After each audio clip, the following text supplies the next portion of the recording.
Você abre aqui para mim? Que eu vou ter que usar aqui. Eu ia usar o quadro, mas vai ter muito desenho.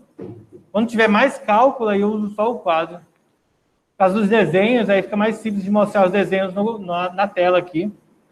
Então, bom dia, tá? Vamos iniciar a nossa aula aqui, como vocês estão vendo. A página eu mandei para vocês lá é a página 24. Deixa eu ver. Página 24, passei bastante. Vou voltar aqui. Essa semana a gente vai terminar o capítulo 1, tá? E aí, para a semana que vem, a gente vai ter o capítulo 2. Eu vou estar passando trabalho para vocês na plataforma e tal.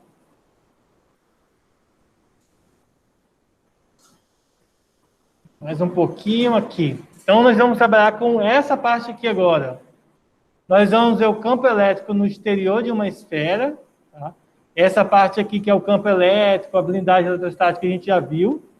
A gente vai ver 3 tópicos hoje, que é o campo elétrico dentro de uma esfera, o campo elétrico uniforme e a rigidez dielétrica, tá? Então, vamos lá. Deixa eu dar um zoom aqui. Bom, então, a gente havia abordado alguns tópicos interessantes do campo elétrico, é como a gente calculava o campo elétrico, como que a gente fazia essa verificação utilizando uma carga de prova e uma carga fixa para, então, analisarmos a atuação do campo elétrico próximos a essas cargas. Agora vamos imaginar o seguinte, ó, que a gente tem uma esfera, tá, carregada, que tem uma variação de energia, igual vocês estão vendo aqui, ó, ΔQ, uma variação de carga elétrica. Quando uma outra carga é submetida a ela, a um ponto determinado, vai haver, então, a geração de um campo elétrico ao redor desse ponto. E cada carga dessa aqui, ó, dentro da esfera, vai produzir uma direção e sentido para o campo elétrico. Então, nesse contexto aqui, você pode ver, ó, deixa eu pegar uma reta aqui, vai ficar melhor de visualizar.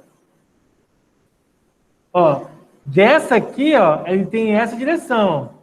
Então, o campo elétrico vai apontar nessa direção. O desse aqui, ó, o campo elétrico vai apontar nessa direção. Por exemplo, se eu pegar essa carga aqui, o campo elétrico vai ter essa outra direção. Bem próxima das outras, mas observe que cada um vai apontar para uma direção distinta. É como se você tivesse emaranhado de vetores, campos elétricos, e estivesse ao redor da carga. Isso devido à presença daquelas cargas naquela esfera. Então, olha só, o campo elétrico de um objeto é obtido calculando o campo elétrico resultante de todos os campos elétricos que atuam aqui. Semelhante ao que acontece nesse exemplo aqui, ó. Se vocês notarem, deixa eu pegar aqui, ó. Por exemplo, 2 cargas elétricas de mesmo módulo e sinais opostos, tá? Terão o mesmo valor, só que com sinais trocados. Q1, Q positivo e Q negativo, estão fixas no ponto 1 e 2. Ele quer saber qual que é, ó, graficamente, qual é o vetor resultante. Então, por exemplo, ó, quando uma carga é positiva, o campo elétrico aponta para fora. E quando uma carga é negativa, o campo elétrico aponta para dentro, na direção dele. Mas quem é o campo elétrico resultante? Para calcular o resultante, aí nós fazemos o quê? Ó? Nós fechamos o paralelogramo. E o resultante vai ser justamente o carinha que está lá no meio. Ó. Então, o resultante é esse aqui. Então, nesse contexto, é o que está acontecendo aqui. Ó. O campo elétrico resultante por um objeto é obtido calculando o resultante de todos os vetores campos elétricos que aparecem no sistema. Então, por exemplo, como fazemos no cálculo? Campo elétrico é a constante que multiplica a carga vezes dividido pela distância ao quadrado. Que é essa formulazinha bonitinha aqui, que a gente já viu. Essa relação é a mesma encontrada para uma carga elétrica pontual. Dessa forma, como calculamos o campo elétrico num ponto exterior de uma esfera condutora eletrizada, podemos supor que toda a carga elétrica da esfera está concentrada no seu centro. Ou seja, ao invés de a gente analisar ponto a ponto, igual eu mostrei nesse desenho aqui, ou visualizar aqui, a gente vai considerar que toda a carga elétrica esteja reunida no seu ponto central, que fica muito mais fácil de analisar e causa o mesmo efeito resultante, já que a resultante aqui vai considerar todos os pontos. Então, no final das contas, como a esfera ela é perfeita do ponto de vista geométrico, tá? Então, quando você distribui por todos os pontos, a resultante vai se concentrar como se fosse apenas... terá o mesmo efeito de como se tivesse uma única carga aqui no meio, tá? É mais simples de analisar do que levar todos os pontos em consideração. Então, se o ponto P estiver muito próximo à superfície de uma esfera eletrizada de raio R, o campo elétrico pode ser calculado com o mesmo uso da expressão, mas considerando agora o R como sendo o R da esfera, tá? O raio da esfera. Ou seja, podemos supor que toda a carga elétrica da esfera está concentrada em seu centro, o que vai facilitar em muito o nosso cálculo. Deixa eu ver se eu coloquei para gravar. Coloquei, porque muitas vezes eu acabo esquecendo, tá? De gravar. Aconteceu isso bastante ano passado. Aqui nós temos, ó, agora o campo elétrico uniforme. Então vamos só recapitular o que a gente viu agora.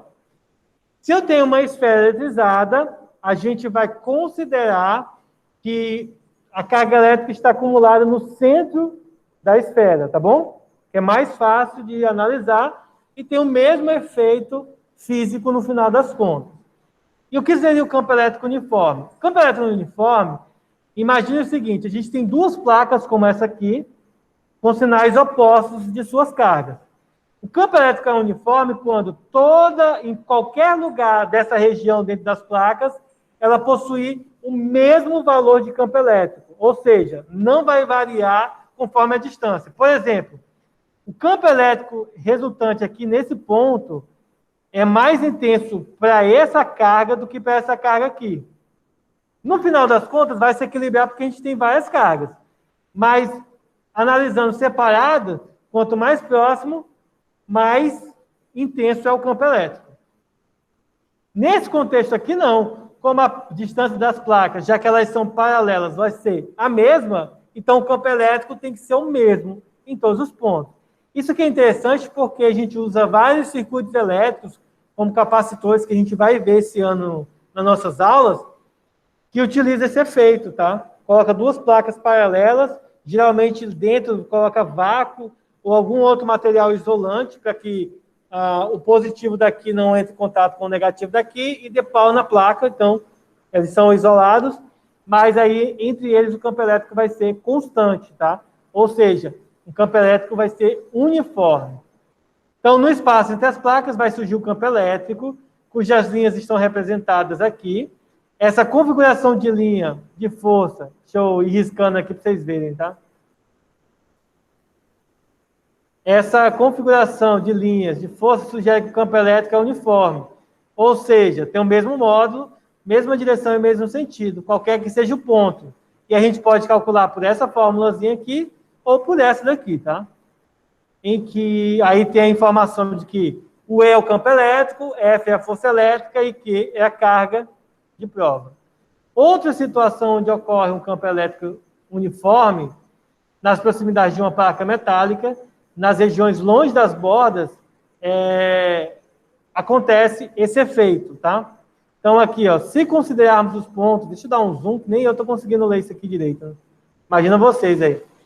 Bom, se a gente considerar pontos bem próximos à superfície da placa e afastados de suas bordas, o vetor campo elétrico é uniforme e aponta para fora da placa, tanto para o lado direito quanto para o lado esquerdo aqui atrás. Ó. Dos dois lados, ele vai apontar para fora da placa. Alguma dúvida? Então, campo elétrico numa esfera, a carga concentrada no seu interior, lá no centro. Campo elétrico uniforme, em qualquer ponto, o valor do campo elétrico é o mesmo e pode ser usado as fórmulas das aulas anteriores para ser calculado o valor do campo elétrico, tá? Então, são esses dois conceitos distintos que a gente viu até agora.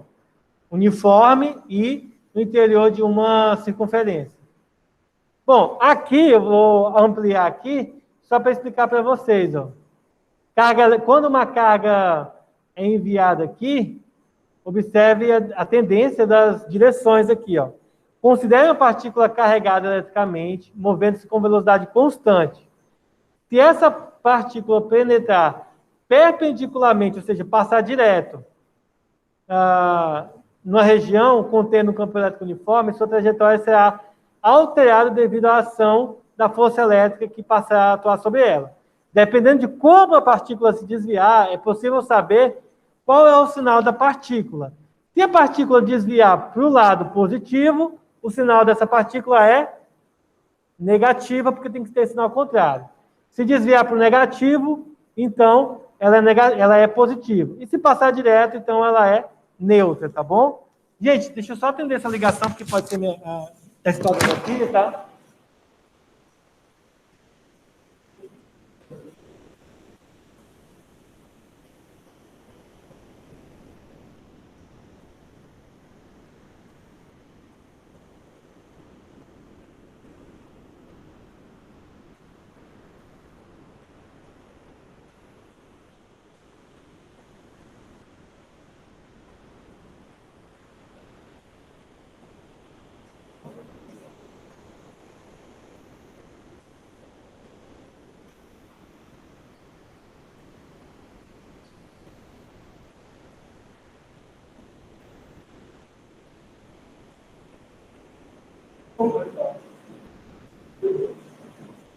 Cobrança.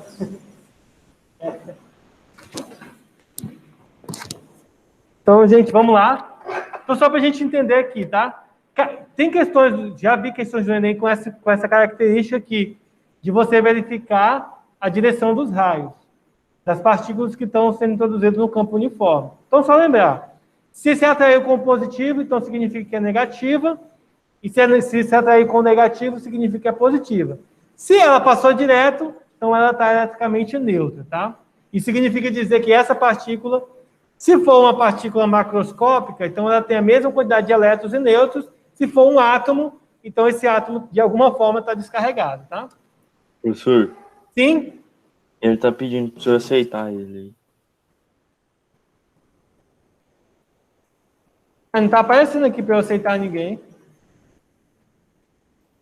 Peraí, eu vou falar com ele aqui.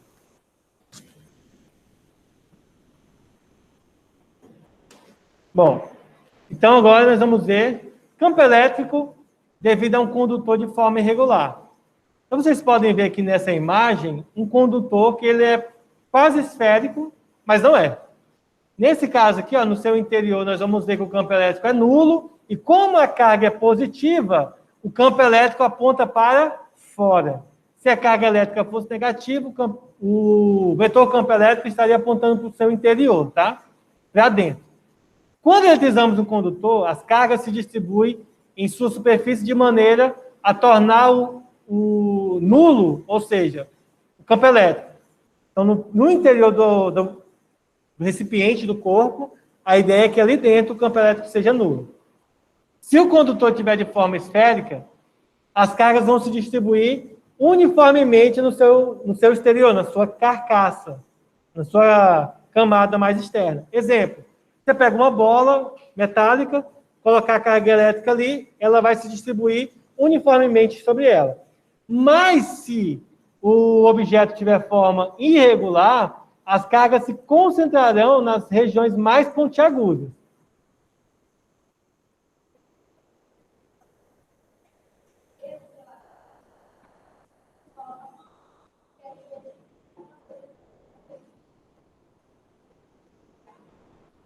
Sim, nesse caso aí, tem o mesmo funcionamento, mas a partir do momento que tu põe a mão, aí as cargas saem da esfera e vão para o teu corpo.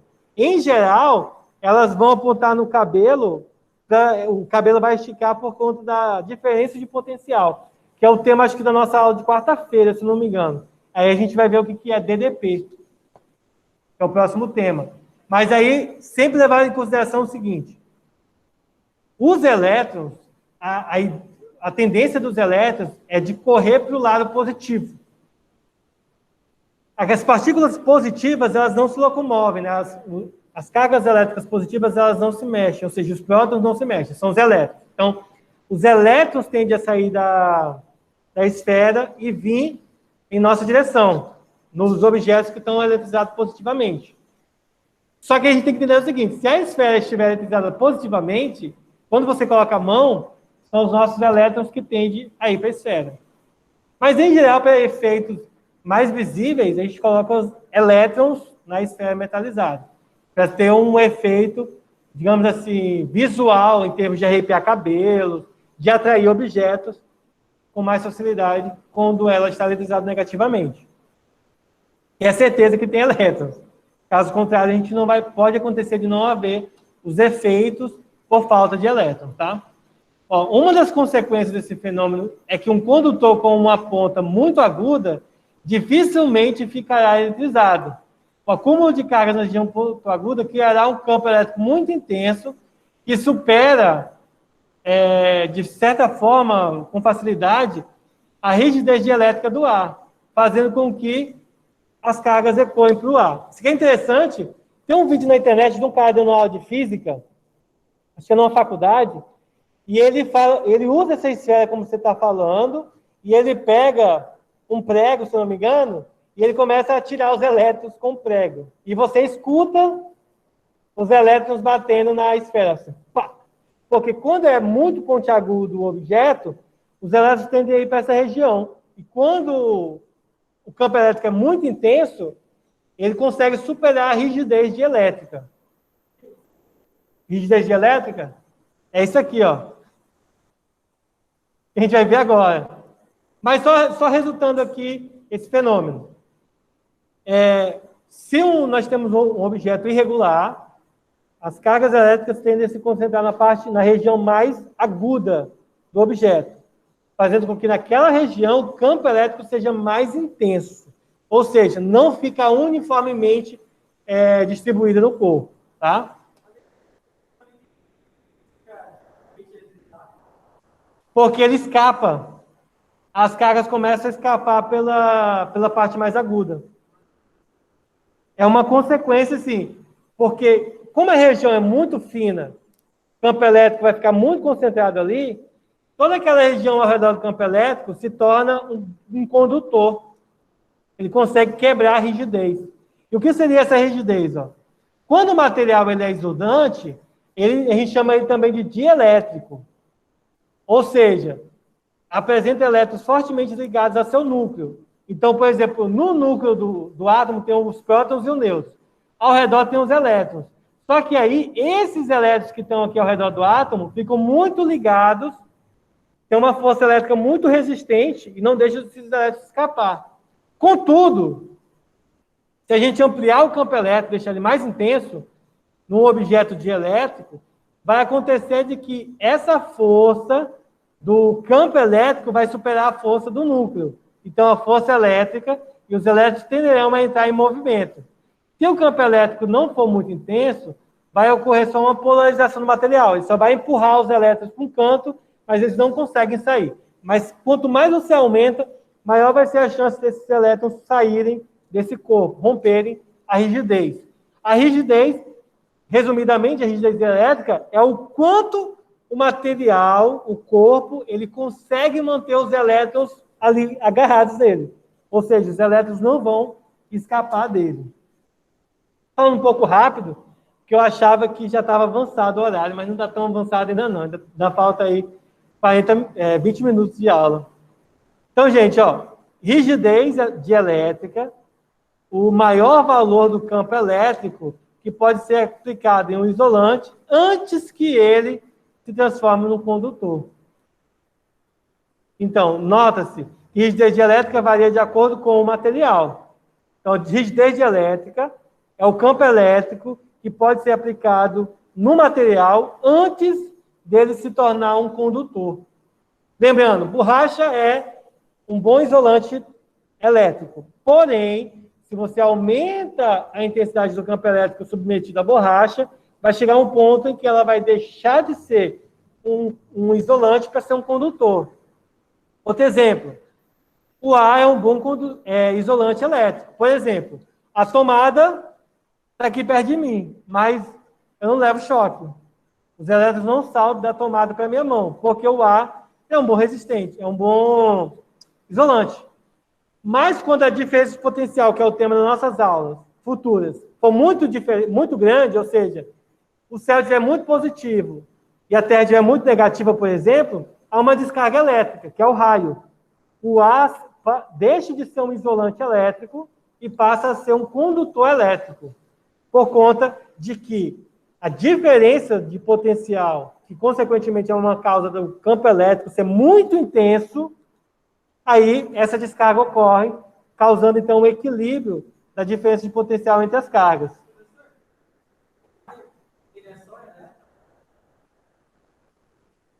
Não, ele é um plasma, mas eu não sei se ele, eu não, cara, você me pegou.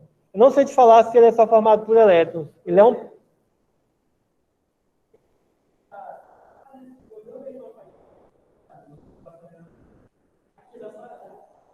é um fóton, né? Ele é um plasma. Ele não é nem sólido, nem líquido, nem gasoso. Mas eu não sei de falar que isso é só elétron. Vamos dar uma olhada aqui. Vamos no Google.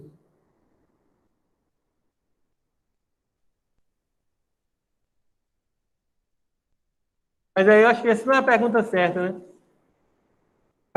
Cerca de 90% dos raios são polaridade negativa, levando elétrons da nuvem para o solo.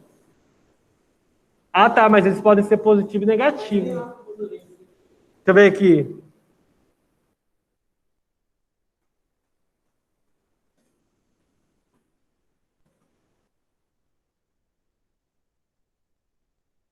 Gotas de chuva. Ah, 3 ingredientes, né? Não, mas para que suja, né? Gelo. Mas não é isso, né? No que é que se forma. Não é como é feito, né?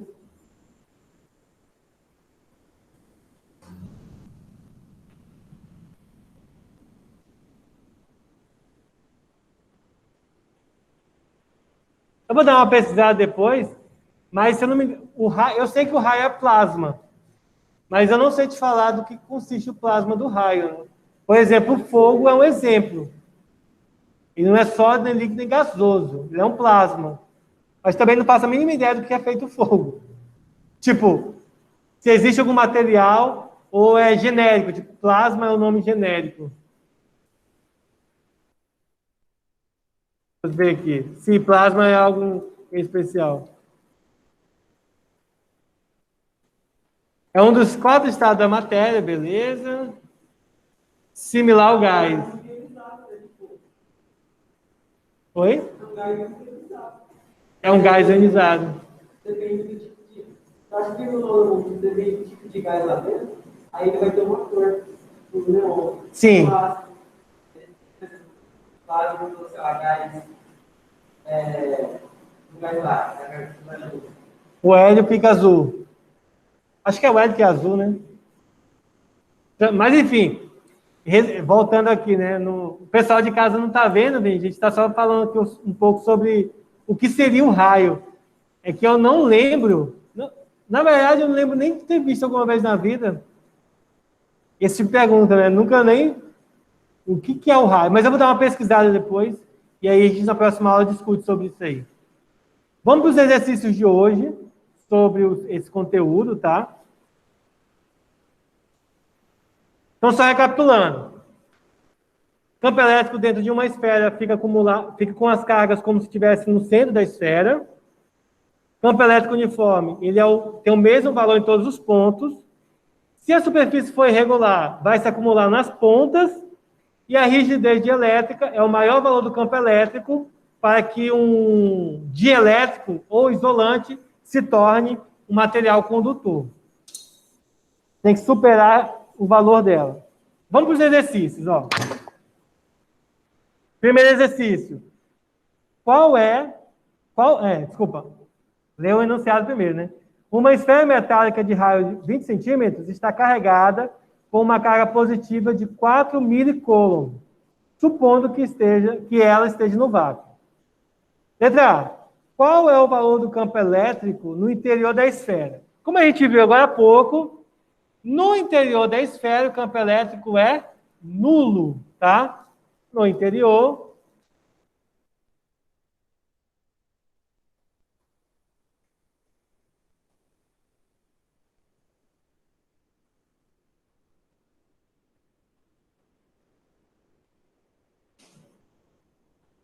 Vocês sabem o que significa campo elétrico nulo?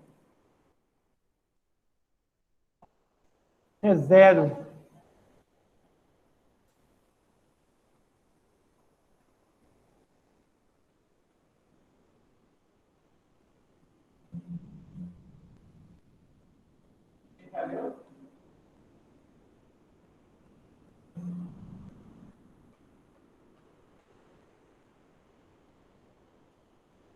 Engraçado, né? O pessoal liga pra gente e desliga, né?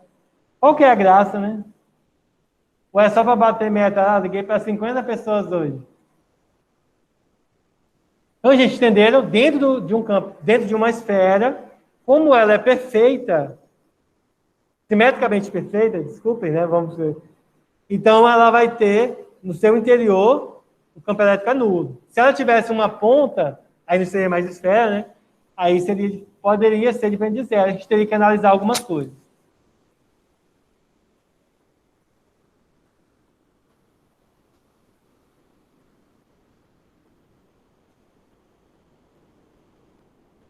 De novo. Ô, Martins, letra B. Qual é o valor do campo elétrico em um ponto exterior muito próximo da esfera?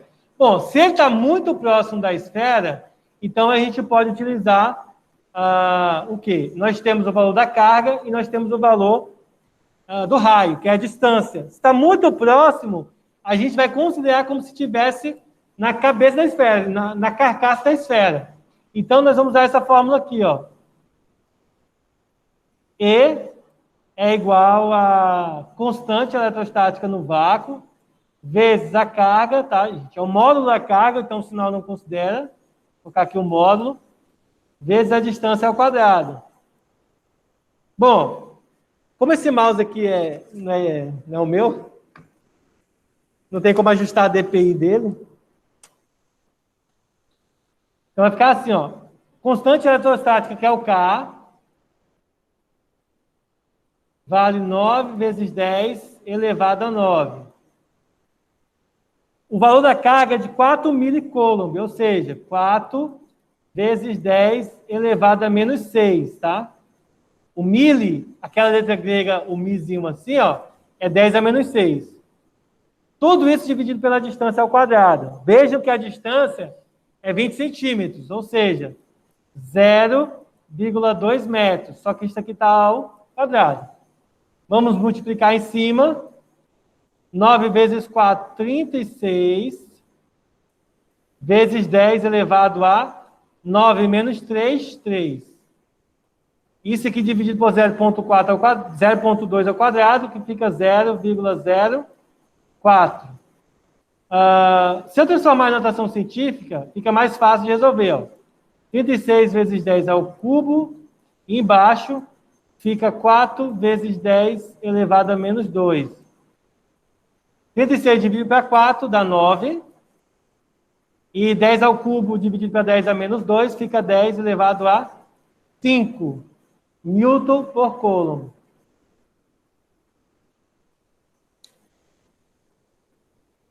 Tá? Como aqui embaixo está com o sinal negativo, aí na subtração, ao invés de subtrair, soma, né? Porque fica menos com menos mais. 3 mais 2, 5. Entendeu? Pessoal de casa, se tiver dúvida, tá? Só avisar aí. Letra B, calculamos o campo. Pode copiar, tá, gente?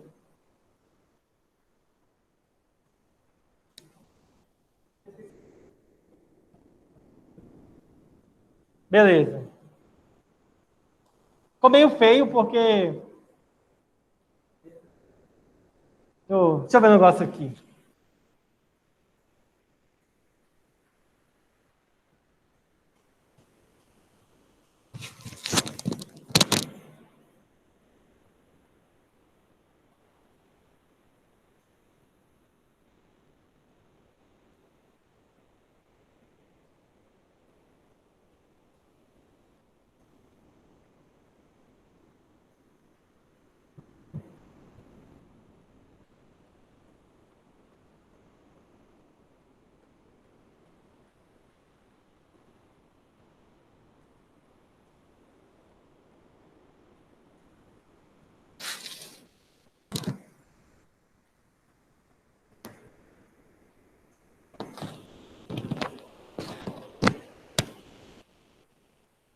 Vamos fazer agora a letra C, tá?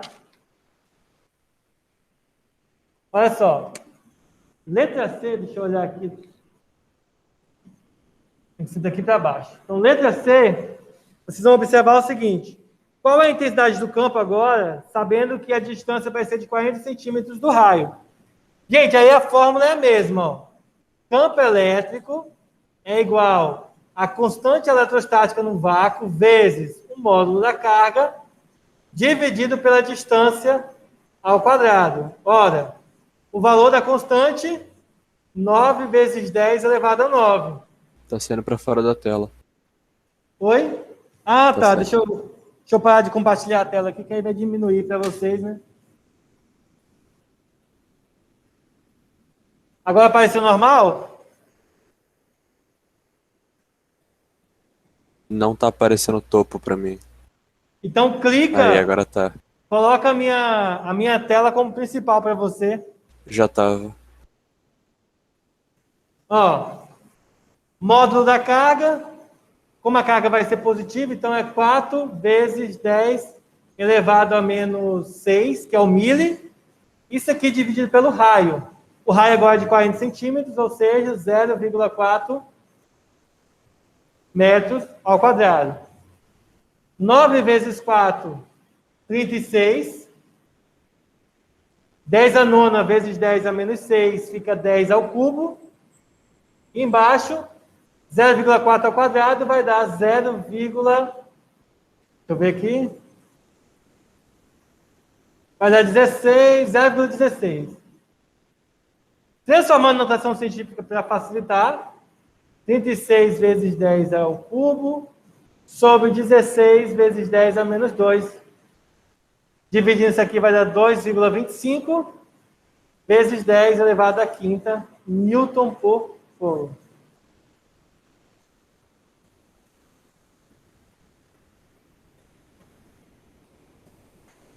Aqui você pode dividir do jeito que você achar melhor, tá? Pode simplificar por 2 primeiro, que vai dar... Não, por 4, né? Que vai dar 9 dividido para 4. Se você simplificar primeiro por 4. E aí, quando você dividir, vai dar 2. Sobra 1, acrescenta o 0.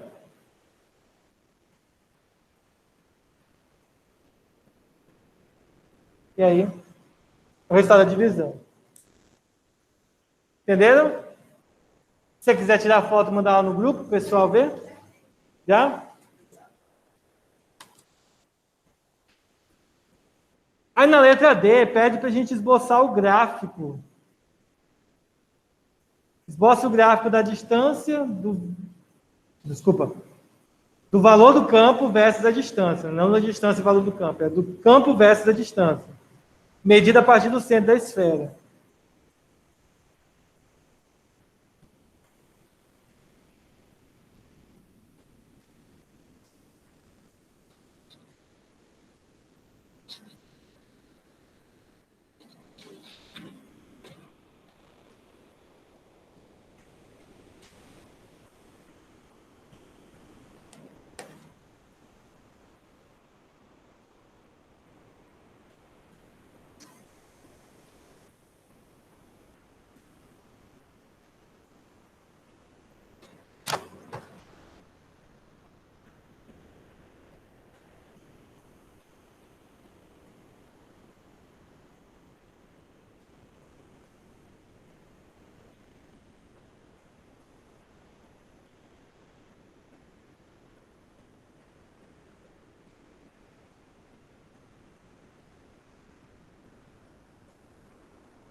Explicar aqui para vocês. Então, percebam o seguinte, ó. A fórmula para calcular o campo elétrico, a variável é o raio, tá? A constante é constante e a carga também é constante, ela é dada. Então, se você observar, o campo elétrico, ele é inversamente proporcional ao quadrado de uma grandeza que é o raio. Aqui é interessante vocês lembrarem o seguinte, toda vez que tiver, tá, grandezas inversamente proporcionais, o gráfico vai ser uma hipérbole, tá? Uma hipérbole tem essa característica aqui. Na matemática, ela fica assim, ó, dos dois lados. Mas na física, a gente considera só a parte positiva, a parte negativa, a gente desconsidera, porque não serve para a gente, tá? Então, gente, ó, a hipérbole, ela tem esse gráfico aqui, ó. É como se fosse duas parábolas, mas em vez de estar no eixo X ou no eixo Y, assim, ela vai estar na diagonal, no primeiro e no terceiro quadrante. Só que aí, a parte negativa para a gente não serve, só serve a positiva, porque o raio não pode ser negativo. O raio só é positivo, tá bom? Então, assim vai ser o formato dela toda vez que você tiver uma grandeza como sendo denominador de uma fração de uma outra grandeza, tá? Se por acaso fosse assim, ó, tivesse alguma coisa aqui, deixa eu fazer aqui em cima que aí o pessoal de casa vê, né? Vou fazer aqui, ó. Se fosse um monte de coisa aqui, qualquer coisa, vezes o raio ao quadrado, aí o gráfico seria uma parábola, ou para cima ou para baixo. Tá? Se fosse só o raio, aí seria uma reta. Lembre-se da matemática, né? Expoente 1 é reta, expoente 2 é parábola, expoente 3, 4 e assim positivamente vai ser zigue-zagueando. Senos e cossenos também, zigue-zague. Vocês viram no passado em matemática, trigonometria, ou deveria ter visto. Qualquer coisa, acessa meu canal, tem um monte de vídeo lá ruim lá, de matemática e física, que eu dei aula disso aqui ano passado. Tá bom? Mas é em matemática, tá? A composição dos gráficos depende da matemática das fórmulas. Ok? Mas aqui pra gente, do campo elétrico, o gráfico é uma hipérbole. Apesar de a gente não adentrar muito, nem em matemática, a gente vê isso aqui no ensino médio, tá? As propriedades de hipérbole, como que a hipérbole se comporta, não é o foco. É apenas saber interpretar como seria, tá? Aí falta a questão 12. Deixa eu fazer ela aqui para vocês. Eu estou vendo a hora eu quebrar esse microfone.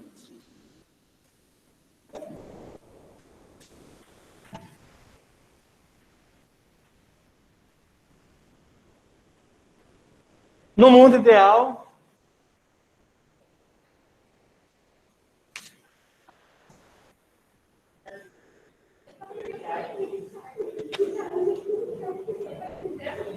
questão 12. Seja uma partícula de massa igual a 5 vezes 10 a menos 5 quilos e carga 3 milicoulombs. Ela será lançada com velocidade de 4 vezes 10 ao quadrado metros por segundo, paralelamente a um campo elétrico e no mesmo sentido de suas linhas de força. Sabendo que o módulo do campo elétrico é 5 vezes 10 à quinta, e desprezando os efeitos gravitacionais, calcule o módulo da aceleração obtida. Tá? Então, a gente quer saber a aceleração, dado alguns valores de velocidade, de força, de campo. Então, como que a gente vai fazer isso aqui? Para essa questão, nós vamos usar a seguinte maneira. A força, ela pode ser interpretada ou encarada de duas formas. Primeiro, como a gente está estudando elétrica, então a primeira forma de a gente encarar a força é igual a força elétrica. E como que a gente calcula a força elétrica? Tem várias formas, né? Uma delas é o campo vezes a carga. Ok? E, por outro lado, como está tratando de movimento e aceleração, a gente pode encarar a força como sendo a força resultante. Massa vezes aceleração. Nós vamos usar o resultado dessa para calcular essa. Quanto que vale aqui o campo elétrico? No final na quarta linha, ele fala para a gente, ó, campo elétrico 5 vezes 10 à quinta. E a carga, 3 mili, o mili é 10 a menos 6 coulomb. Aí é só multiplicar. 5 vezes 3, 15. 10 à quinta vezes 10 a menos 5, 10 a menos 1. Ou seja, 1,5 newtons. Oi.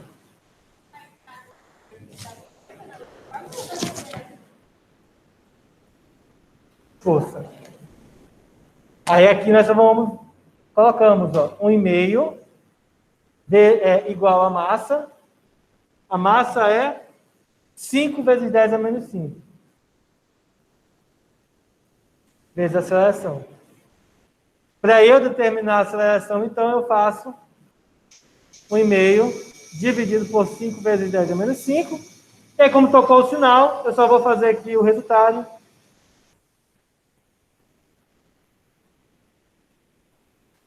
Essa é a aceleração. Tá bom? Depois que você dividir. Pessoal, então, não saiam ainda aí, deixa eu só fazer a chamada rapidão, vou tirar um print, e aí eu libero vocês.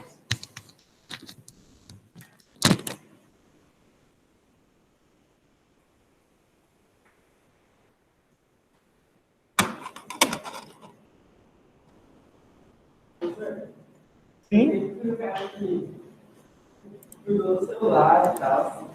Olha o estado dele. Na câmera, levou um tiro. Ô, louco. Não sei como que aconteceu. Ontem eu peguei ele, tava assim. A tela dele tá preta, olha. Tá ficando preta, toda quebrada aqui, ali. Nossa, tá com muito certo. Você tem que visitar aqui, né? Porque em casa, cara que você fez com seu celular.